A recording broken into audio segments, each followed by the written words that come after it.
The daughter of my first love's condition worsened, and my husband secretly forced our daughter to donate blood illegally.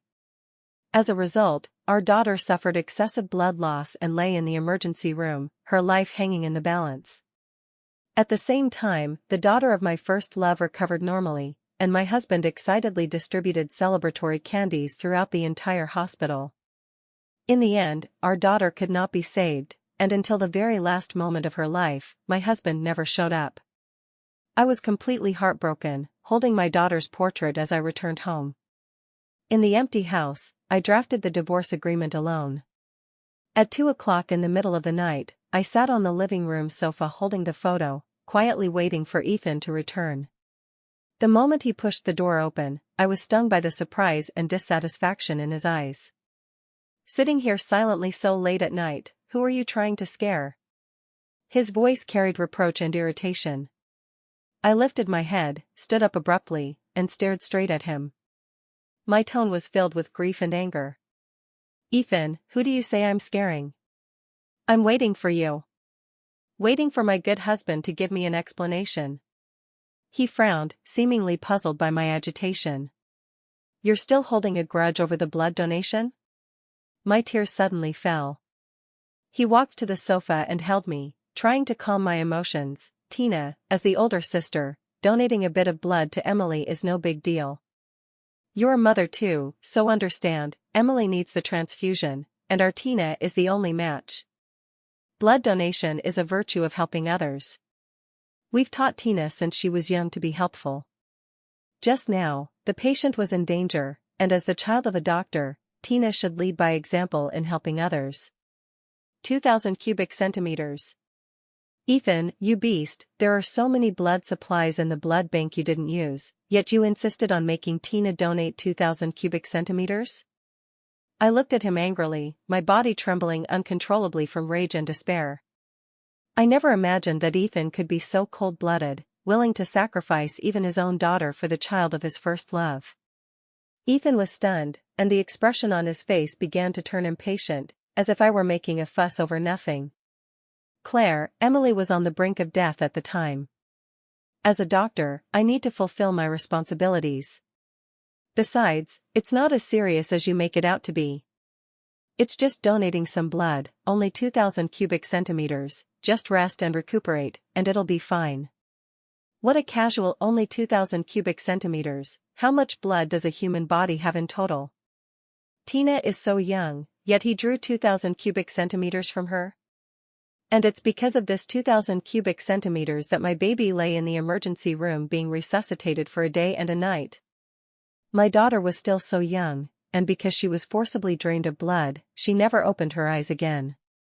Until her death, Tina was still asking me, "Daddy promised to come accompany her after the blood draw. Mommy, where did Daddy go? Does Daddy not want her anymore?" I looked at Tina's face, pale and bluish from the blood donation, tears streaming down like rain, and could only hold her in my arms, kissing her nonstop, coaxing her, "Daddy is a doctor, very busy with work, but Mommy will always be with you." But until Tina stopped breathing, Ethan never appeared. Yet the daughter of his first love survived. Drained my daughter's blood. And survived. I hated this hypocritical and selfish man to the core. Even one more glance made me feel disgusted. Seeming to think he had scolded enough, Ethan finally shut up and then spoke in a commanding tone. "Take out the money at home and give it to Lillian first. Emily's condition cannot be ignored now, her family is in urgent need of money." I looked at him coldly, without responding to his words. Ethan frowned, seeming dissatisfied with my indifference. He approached me, anger flashing in his eyes. "Claire, you're not going to fuss over this little thing, are you?" His voice was full of reproach. I took a deep breath, lifted my head, and firmly said, "Ethan, let's divorce." He was stunned. A flash of doubt and disbelief crossed his eyes. "What did you say?" I bit my lip and repeated again. I said, "Ethan, I want to divorce you." As I spoke, I picked up the already drafted divorce agreement from the table and handed it to him. "This is the divorce agreement, I don't want any property. The Civil Affairs Bureau opens at 9 tomorrow, remember to prepare the documents." My voice was calm and firm. For a moment, the air in the living room seemed to freeze. Ethan's face suddenly turned grim. Are you done yet? Emily's condition is very serious. Tina donating some blood to her as a sister is normal. Haven't I made it clear enough? Claire, can you not be so selfish? Me selfish? He traded my daughter's life for the health of Lillian's daughter. He's the truly selfless one. I stood up, staring straight into his eyes. Ethan, divorce. I emphasized again. He looked at me, as if realizing something, sneered coldly, and mocked. Claire, now you've learned to threaten me, huh? He grabbed his coat, put it on, his face tense, and turned to walk toward the door. Claire, I'm telling you, even if we really divorce, Tina's custody will definitely be mine. You'd better not regret it. He slammed the door and left, leaving me alone in the empty living room. I collapsed and slid down to the floor, tightly clutching Tina's photo, my heart wrenching in waves of pain. Not long ago, he had drawn 2,000 cubic centimeters of blood from Tina, yet the first thing he did upon returning home was ask me for money, not inquire about how Tina was now or if there were any complications from excessive blood loss. Even more outrageous was that he didn't even notice that the photo I was holding was in black and white. I looked at the already closed door, tears streaming down my face. My heart ached as if it were breaking. Ethan, you didn't get to see Tina's last moments. You are also destined not to see mine. The next morning, I dialed Ethan's phone. Ethan, I'm waiting for you at the Civil Affairs Bureau. On the other end, his voice was full of impatience and anger. Claire, are you done? I'm very busy now, no time to play around with you. I calmly said, no one's joking with you, come for the divorce at 9. He seemed enraged by my attitude. In less than half an hour, he arrived at the Civil Affairs Bureau. Getting the certificate was faster than I expected. In less than 10 minutes, our 8-year marriage ended. Ethan had a cold face, looking very unpleasant. Give me custody of Tina, you can come see her once a week afterward. Claire, I'm giving you 2 days to pack your things. Once the 2 days are up, get out of my house. Otherwise, I won't mind hiring a lawyer. Custody? Tina is dead, where's the custody? Ethan is truly a competent father. I couldn't help but laugh out loud. But before the laugh even came out, I vomited a mouthful of blood. After leaving the Civil Affairs Bureau, I returned home and began packing my and Tina's belongings. Those clothes and toys that Tina usually liked, I picked them out one by one and burned them for her. Before leaving, I picked up the photo with Ethan and unhesitatingly cut it in half. Our past, just like this photo, was completely severed. On the way back to my parents' home, I coughed frequently, each cough bringing up large mouthfuls of blood. I knew my body couldn't hold on anymore, but I wasn't afraid. Because I knew my Tina was waiting for me alone in loneliness. I gently buried Tina's ashes on that familiar hillside behind my parents' home, where there were the wildflowers and butterflies she loved most as a child. After my parents learned about me and Ethan, they didn't blame me. Instead, they chose to respect my decision. They prepared nutritious meals for me every day, carefully tending to my broken body, cautiously wiping away the blood I coughed up. Yet I felt deep guilt and self-blame for seeing them so heartbroken and worried, yet powerless to help. Mom and Dad, I'm sorry, your daughter not only can't fulfill her filial duties to you but also makes you white-haired people send off a black-haired one. Mom and Dad patted my hand, they probably guessed something, their voices choked. Daughter, don't think too much, your mom and I have been so happy having you in this life, we just want you to be happy. As the illness worsened, I weakened faster and faster, coughing up blood more frequently. The time I spent in deep sleep grew longer each day. By chance, I actually saw Tina in my dream. She was wearing that pink dress I loved most, bouncing toward me. Mommy, Tina can hug you now. At first, I thought it was just an illusion, but when I turned around, I saw my parents holding my body, crying uncontrollably. It turned out I had already left this world. My ashes were gently placed by my parents next to Tina's.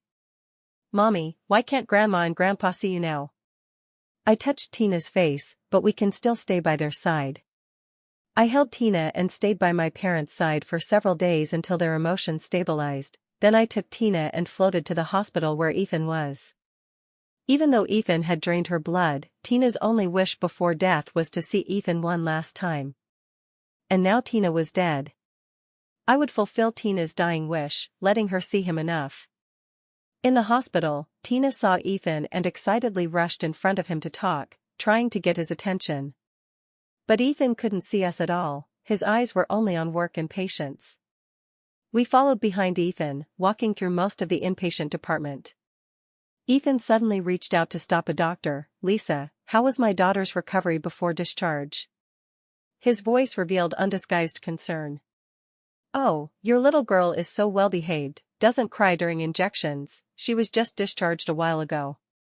After hearing their conversation, doubts surged in my heart like a tide. Ever since I learned that Ethan forced Tina to transfuse blood to save Lillian's daughter, leading to her coma, my disappointment in Ethan had reached its peak. I worried that Ethan would continue to make Tina transfuse blood for Lillian's daughter, so I resolutely decided to transfer Tina to another hospital, taking her to the neighboring third hospital. After transferring to the third hospital, Tina was directly pushed into the emergency room.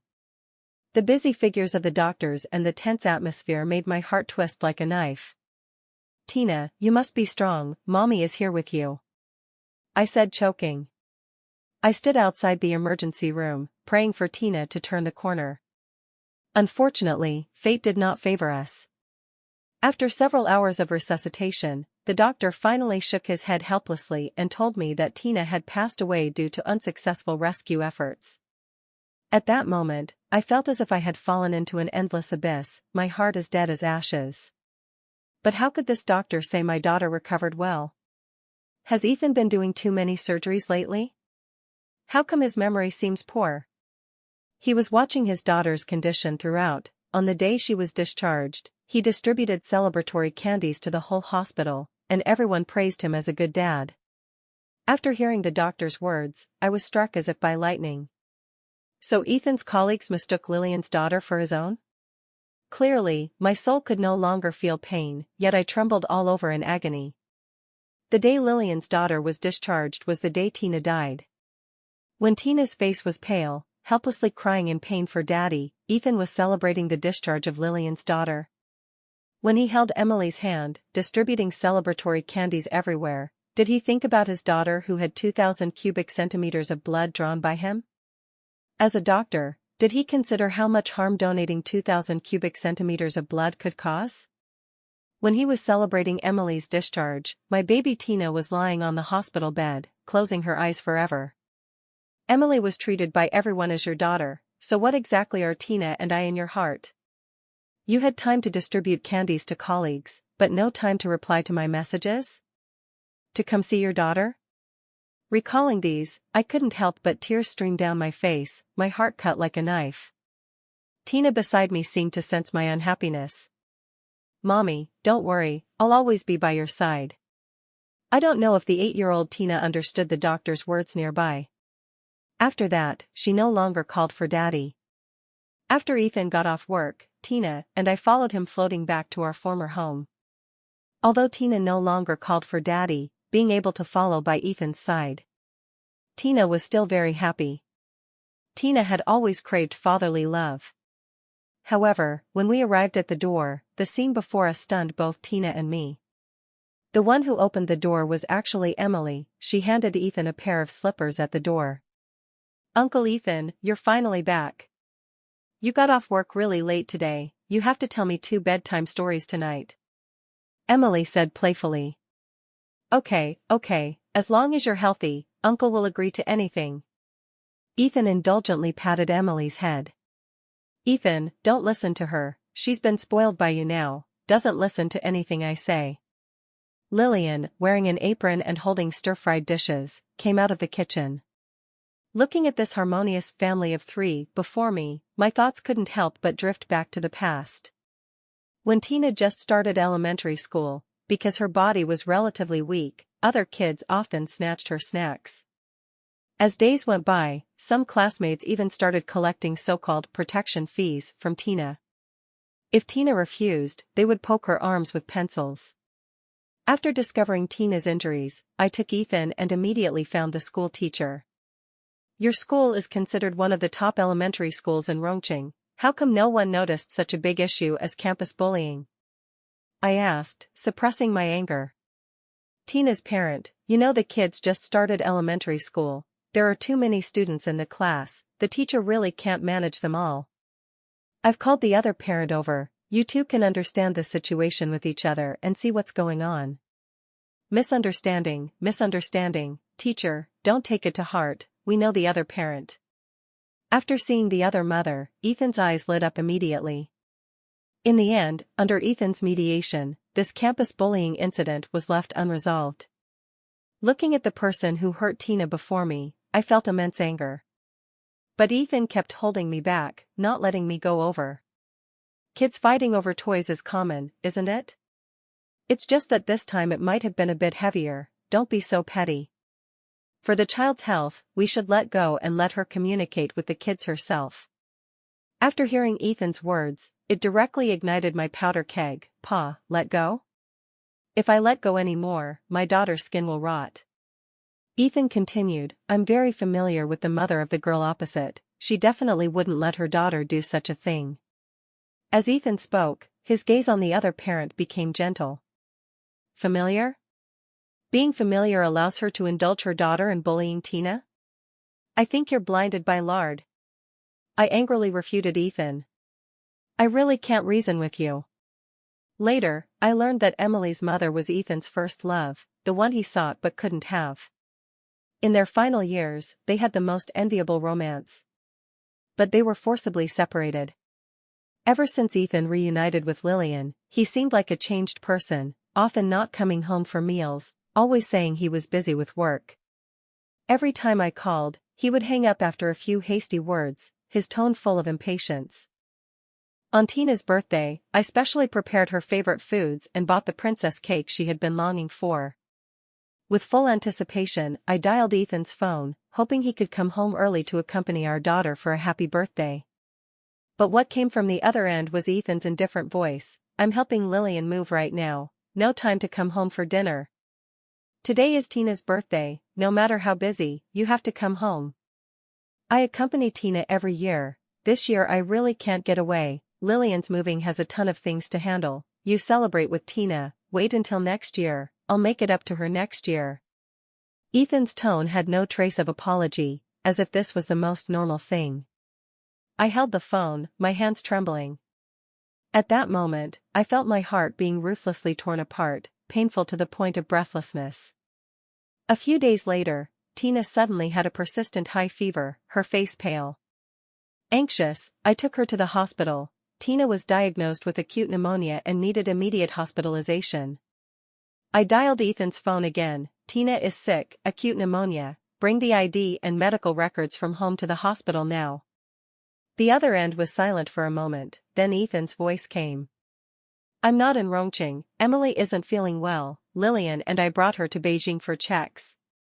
See if someone else can deliver them for you. I have to take Emily to see the doctor, talk later." How can you do this?" I almost screamed hysterically, anger burning fiercely in my heart. "When we need you the most, you're accompanying others? Are you even a father? Do you know how much Tina needs you now?" On the other end, Ethan's voice seemed somewhat impatient. "Don't make a fuss, I'm just helping a friend, why can't you understand? It's not like I'm not coming back, find someone else to deliver the documents first, I'll go back after seeing the doctor here. Understand? Haven't I understood you enough? You ignore us mother and daughter time and again for Lillian, how can I believe you just see her as a friend?" I almost cried out these words, anger and disappointment surging like a flood. I felt my heart being ruthlessly torn apart, painful to the point of breathlessness. Why is he always absent when we need him? Why does he always ignore us for Lillian? Is our family so unimportant in his heart? Ethan was silent for a moment, then said, "I really just see her as a friend, no other meaning, don't overcomplicate things, I'll go back to see Tina as soon as possible." Would a friend need you to sacrifice your family time and again to accompany them? Would a friend snatch you away when we need you the most? I almost roared these words, tears flowing down my cheeks. After the call hung up, I fell into silence. I didn't know what the future held for Ethan and me. Now I just hoped Tina could safely pass this crisis. However, when I was paying for Tina at the window, I encountered Ethan, who was also in line. I couldn't hold back my doubts, walked up to him, and whispered, "Why didn't you go see Tina when you came back?" "Tina says she misses Daddy every day, she's been waiting for you." Ethan seemed stunned upon hearing my words. He lifted his head, a complex emotion flashing in his eyes. He explained, "Emily was diagnosed with leukemia. This news is a huge blow to Lillian, her emotions are unstable. I'm handling procedures for them, you keep an eye on Tina's side, I'll go see her after I'm done." He could actually say such words. I could hardly believe my ears. For Tina's sake, I didn't argue more with him but cared for Tina even more attentively. Upstairs there's a dad who's so responsible, treats his daughter so well, cooks different meals all day, coaxes her to go out for sun every day. It's just a pity the little girl has bad luck, got leukemia.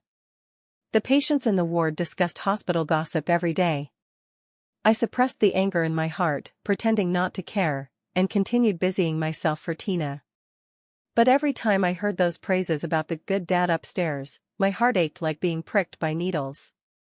I knew Ethan was probably upstairs accompanying Lillian and Emily, giving them meticulous care, while his biological daughter and I could only wait here in loneliness. Tina's condition gradually stabilized, but her eyes lacked the usual liveliness and sparkle. She often gazed out the window, seeming to expect something. "Mommy, why hasn't Daddy come to see me? Does he not like me anymore?" I hugged her heartache, gently stroking her hair, comforting, "Tina, how could Daddy not like you? He's just too busy, he'll come see you when he's done." Now looking at this family of three before me, an indescribable anger surged in my heart. My previous suspicions were finally confirmed at this moment. "Ethan, you bastard! How dare you? You don't care about your biological daughter's health at all, yet you so naturally bring your first love and her daughter home, living sweetly as a family of three? Even a tiger doesn't eat its cubs. Ethan, you're truly a good father." Tina beside me, her eyes red. She tightly clutched my clothes, asking in a trembling voice, "Mommy, does Daddy have a new baby?"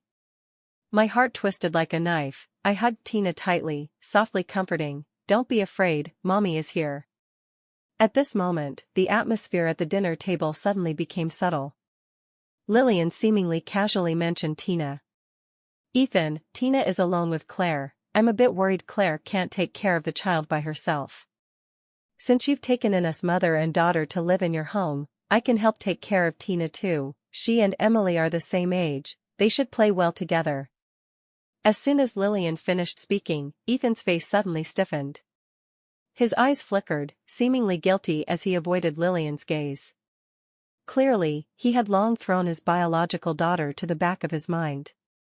Tina had been dead for a week, and he hadn't seen her. He actually had no suspicion at all? He could really forget his own daughter completely? Then I'll go pick her up in the next couple of days."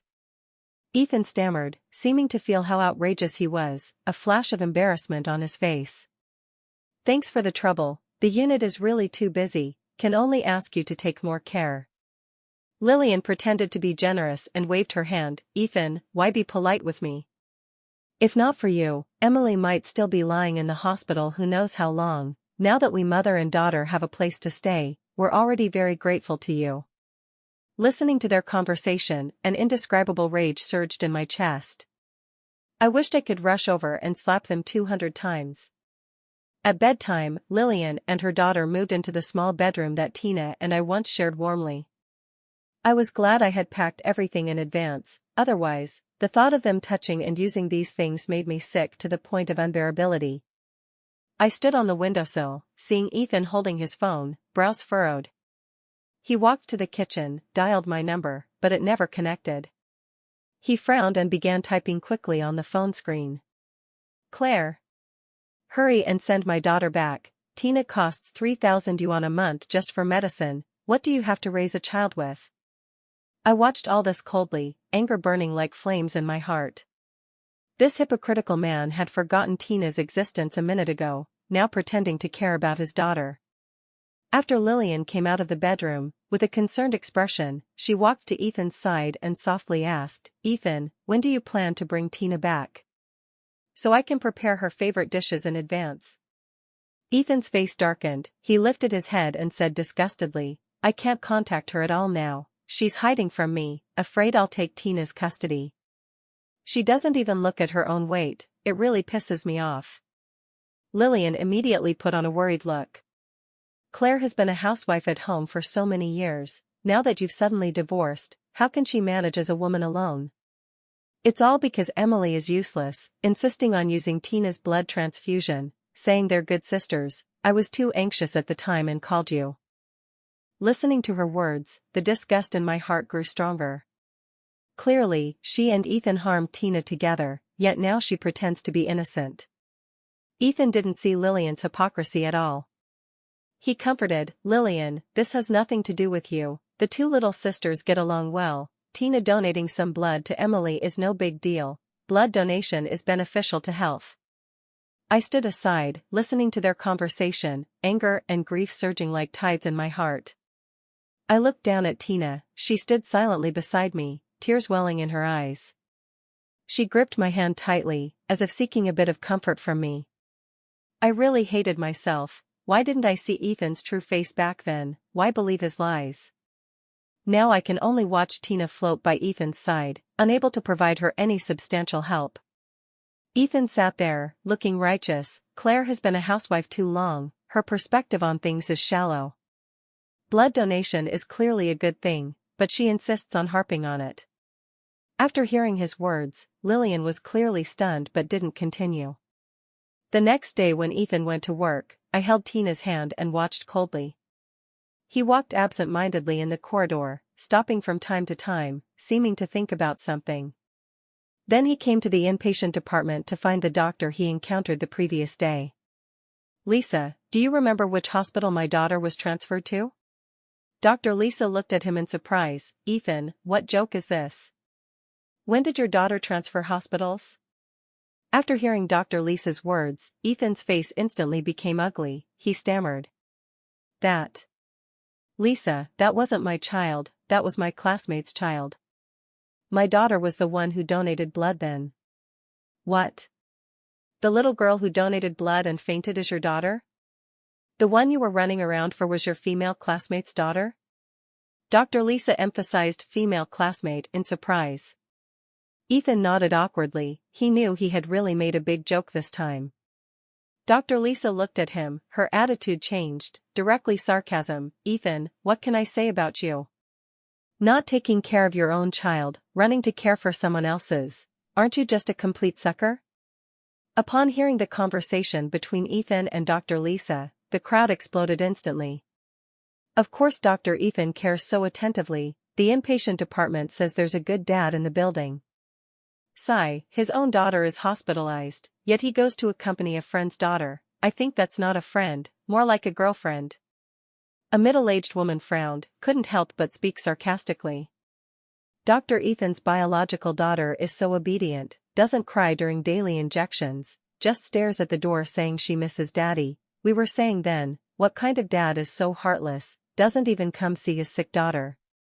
A young nurse couldn't help but interject. Listening to these discussions, my heart was filled with mixed feelings. I tightly held Tina's hand, wanting to give her some comfort, but found her hand trembling too. Dr. Lisa looked at Ethan, her eyes revealing some disappointment and dissatisfaction. She said sarcastically, "Ethan, you're a capable doctor, but character is as important as work. You can't ignore your family for outside temptations. Patient privacy, I don't know, check it yourself." After hearing Dr. Lisa's words, Ethan's face alternated between pale and flushed. He stammered wanting to explain, but ultimately lowered his head in silence. So he also knew that his daughter was sick, yet he went to care for his first love, which was dishonorable. "Mommy, am I really Daddy's biological daughter?" Hearing Tina's words, my heart felt like it was fiercely clutched by something. I turned my head, looking into her eyes, very seriously, Tina, Daddy is not only blind but also stupid, don't mind what they say, you're Mommy's best daughter, Mommy will always love and protect you. Tina will always stay by Mommy, Grandma, and Grandpa's side. I couldn't help but lower my head and gently kiss Tina's face. Since Ethan hit a wall last time, it seemed to open his mind. He inquired about Tina and me everywhere in the hospital, but unfortunately, no leads.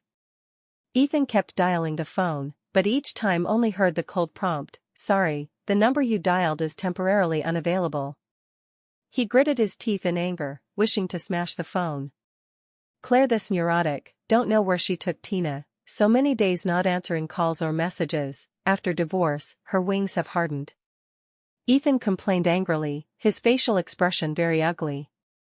Lillian comforted beside, "Ethan, don't be too anxious, Claire might have taken Tina to the mountains for recuperation, poor signal there, so didn't receive your calls." She tried to make her voice sound gentle to avoid stimulating Ethan. However, Ethan didn't listen at all, he continued complaining, "Tina too, just donated 2,000 cubic centimeters of blood, no big deal, raised so delicately by her mom." His words were full of disdain and contempt, as if 2,000 cubic centimeters of blood was insignificant. Damn it. 2,000 cubic centimeters of blood, recuperate your mom? At this moment, I no longer feared Ethan's idiotic behavior. 2,000 cubic centimeters of blood, and he says no big deal? Then why not let Emily go without the transfusion initially? These two idiots, why can't they just drop dead? They say the wicked are punished by heaven, I beg heaven to take them soon. I floated in the air, quietly watching Ethan and Lillian take Emily home. Suddenly, Ethan's steps halted. His gaze fixed on a familiar figure. My dad was holding my documents, walking toward the police station. A complex emotion flashed on Ethan's face, he stood stunned, seeming at a loss. Lillian noticed his abnormality and softly asked, "What's wrong, Ethan? What are you looking at?"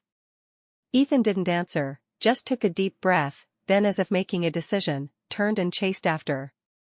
Lillian and Emily looked at each other, following confusedly.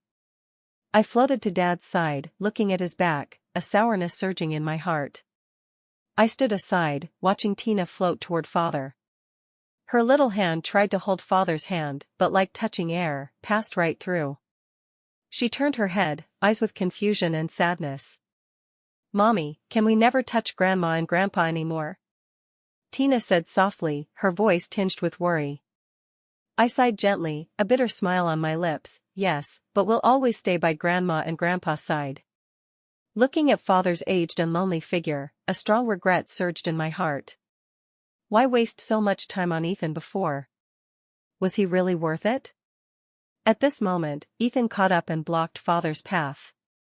"Dad, quickly manage Claire, a while ago we argued a bit, she turned and took Tina away, so many days I called, she never answers, worrying me to death." Father stepped back half a step and directly turned to walk away. Ethan was stunned, brows furrowed, seeming puzzled. "Dad, why are you leaving?" Father glanced at him, eyes revealing deep disdain and disappointment. "Who are you calling Dad? I don't have a good son-in-law like you, forcing Tina to donate blood, then ignoring her after hospitalization. Claire took Tina away so many days, and you only think to look now, what were you doing earlier?" Ethan's face suddenly turned pale, he stammered in defense. I explained to her, "That's a classmate, her daughter has leukemia, we can't just watch, I was too busy then, so let Claire take care of Tina for me first." "Busy?" Father sneered. "Busy to the point of ignoring your wife and child's life and death? Claire carried Tina's urn back to her hometown so many days, and you never went to find her once." Ethan was stunned, he stared wide-eyed at Father, seeming unable to believe his ears. His face alternated pale and flushed, emotions clearly starting to lose control. "You are, urn?" he stammered, whose urn?" He? Father snorted disdainfully. "The child is dead, you come to mourn now, what were you thinking when she was alive?" I stood in place, watching Ethan's face turn deathly pale instantly. "Dad, I didn't hear wrong, did I? You mean Tina?" Tina he asked, stammering, his voice trembling. Father took a deep breath and slowly spoke. Ethan, when you two just married, I actually didn't approve of you, but no choice, Claire loved you too much. For my daughter's happiness, I chose to hand her to you. At the wedding, you solemnly promised me you'd be good to Claire for life, but now? Look at these absurd things you've done. Have you ever treated Claire as your wife? Have you ever treated Tina as your daughter? Father's voice was full of anger and disappointment. Ethan seemed enraged by Father's words. He suddenly lifted his head, trying to defend. How have I not? I am their husband and father. Husband? Father? Father sneered. If you really cared, how could they end up like this? Ethan's face alternated colors. He tried to grab Father's arm but was pushed away. Dad, don't joke with me. A while ago when we divorced, Claire was full of energy, pointing at my nose, cursing me.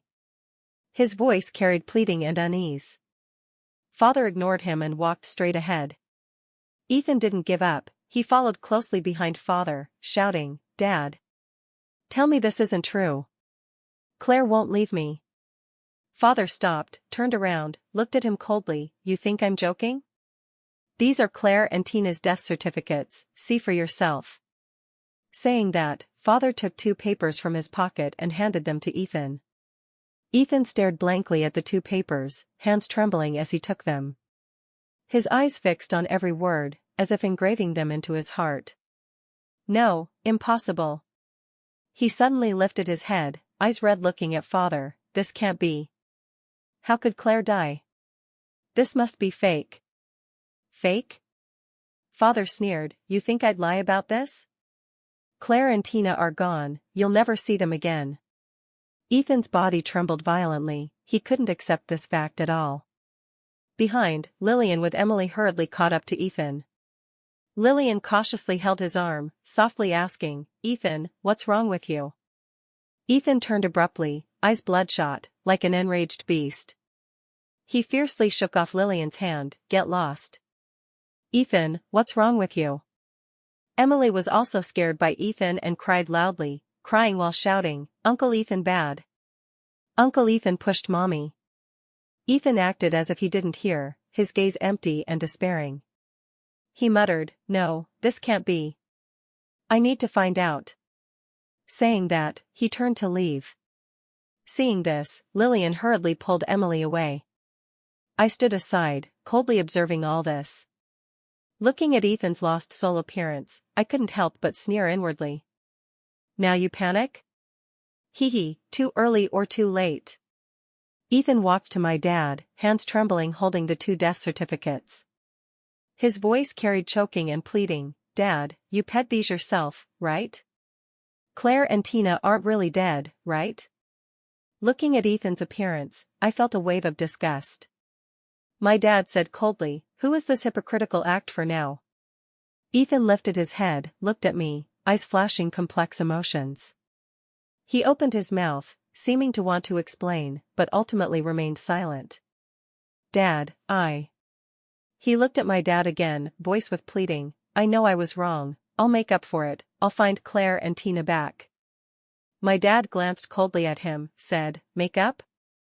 How? They're gone, what can you do? After hearing, Ethan's body trembled sharply, as if hit by a heavy hammer. He stood dazed, unable to move. My dad turned to find staff for deregistration procedures, ignoring him. Ethan hailed a taxi, quick. To the 3rd hospital. I sneered inwardly, Ethan, now you regret. If you knew today, why bother back then? Hello, do you remember the child sent a few days ago due to excessive blood loss? Ethan stopped a doctor and asked. Now you know excessive blood loss? Weren't you saying blood donation benefits health? Sigh, that little girl was really delayed, don't know which heartless person drew so much blood from her, the girl was only 8. The doctor sighed, shook his head. Ethan couldn't help stepping forward, voice trembling, You mean, which child? It's that little girl sent to the hospital a few days ago. By the time she arrived, it was too late. The doctor's words pressed like a boulder on his heart. Ethan recalled that day, When Emily's surgery succeeded, he happily distributed candies to the whole hospital. Tioch. That day she was gone? My voice almost choked. The doctor nodded, tone full of regret. Don't mention it. Right after the girl passed, her mom fainted crying at the emergency room door, later learned she was already in late-stage cancer. Ethan's mind flashed Tina's pale face during donation, a twist of pain in his heart. The situation was so critical then, critical notices issued several times, yet never saw her husband come. A female doctor beside couldn't help interjecting. Parents say to keep eyes open when finding a partner. This time I know, doesn't come when daughter is critically ill. This dad is really derelict. Ethan stood stunned, he bitterly smiled, shaking his head, an indescribable feeling surging in his heart. Ethan returned home lost, the living room lights warm and bright. Emily jumped from the sofa, innocently hugging Ethan's leg. Uncle Ethan, you're back. Quick, see if my new clothes look good. Her voice crisp and pleasant, yet like a thorn piercing my heart. Ethan looked down at her, that face similar to Tina's made him feel a wave of disgust. Ethan suddenly pushed her away, voice cold, don't touch me. Emily was scared by Ethan's sudden action, eyes instantly red. At this time, Tina ran over, holding my hand surprised. Mommy, look, Emily is dressed like me today. I followed her gaze, seeing Emily wearing the same style clothes as Tina, even hairstyle and accessories almost identical. At that moment, my disgust reached its peak. I watched Ethan step by step approach Emily, his gaze lingering on the familiar clothes on her. Take it off. Who let you wear my daughter's clothes? Take it off. Ethan shouted angrily. Emily stood fearfully at the door. Uncle Ethan, this is my own clothes, new ones my mom gave me. Ethan's lips curled in a cold smile, voice mocking. Hee, your own? The blood flowing in your body is my daughter's, is that also your own? He turned into the living room. Lillian immediately came up smiling. I saw you were a bit angry earlier, specially brewed a cooling soup for you, come taste it. She seemed not to notice Ethan's face change, continuing enthusiastically, Ethan, I know about your family, the dead can't revive, take care of your health, so many patients in the hospital waiting for you to save. I stood aside, sneering inwardly. Lillian's hypocritical appearance is truly nauseating. She probably longed for my death? Now finally a chance to become a real family with Ethan. However, unexpectedly, Ethan didn't show happiness. His gaze cooled instead, as if anger burned in his chest. He suddenly flipped the dinner table, dishes and utensils scattered instantly. Lillian screamed in fright. Emily ran overhearing, seeing the scene and cried loudly in fear. Shut up. Ethan turned and roared at Emily, voice full of anger and pain. He stared at Lillian, gnashing teeth. The blood flowing in your daughter's body is Tina's. If not for you, how could my daughter?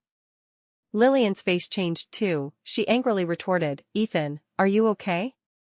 It was you who said to let Tina transfuse. From start to end, I never forced you. Her voice became sharp and agitated. Please get it clear. When my daughter was hospitalized, we paid treatment and surgery fees. Curing her is your doctor's duty. The illegal donation was your willing act. Don't blame others for faults. After saying, Lillian picked up the trembling Emily and left the living room. In a few days, the internet was flooded with scandals about Ethan. Enthusiastic hospital patients online complained Ethan was a qualified dad. To let his first love's daughter live, he didn't hesitate to use his biological daughter as a blood bag. While his biological girl was being rescued in hospital, he celebrated the first love's daughter's discharge. Netizens followed the leads to Ethan's hospital. Under everyone's accusations, the hospital directly fired Ethan. But he seemed not to care. At home, he rummaged through boxes, searching for Tina's and my relics. But ultimately disappointed, the day I left, I took everything. Finally, he collapsed sitting on the ground, tears flowing down his cheeks. I looked at him indifferently, no sympathy in my heart. His current pain is self-inflicted. Later I followed him to my hometown, kneeling before my parents' door. He gazed at Tina's and my portraits, crying bitterly, pity, too late. One day I suddenly felt a familiar aura. I opened my eyes and saw Ethan's soul. He saw me, eyes full of shock and guilt. "Claire, is it you? You're not worthy to call my name." I coldly interrupted him. He looked at me, eyes gradually reddening. "Claire, I'm sorry to you all." I looked at him indifferently, no ripple in my heart. "You don't think that by repenting with tears now, I'll forgive you? That would make the cost of mistakes too low, right? It's all my fault for being obsessed back then," insisting Tina transfused to Emily. "Now I really know I was wrong." Ethan knelt crying bitterly. "Claire, now I've come down to accompany you. Let's restart as a family of 3. I kicked away Ethan's soul. "Damn, when alive, I couldn't do anything to you. Now dead, you still come to disgust me. I'll beat you to death." I slapped Ethan's face left and right. Get lost, never harass Tina and me again." As soon as my words fell, a vaguely magnificent golden gate appeared before Tina and me. "Claire, Tina, your grievances are resolved, hurry and depart." A mysterious voice came from the air. I finally knew why, after Tina and I died, we lingered in the world. It was to let us vent this resentment. Heaven has eyes, allowing Tina and me to start life anew.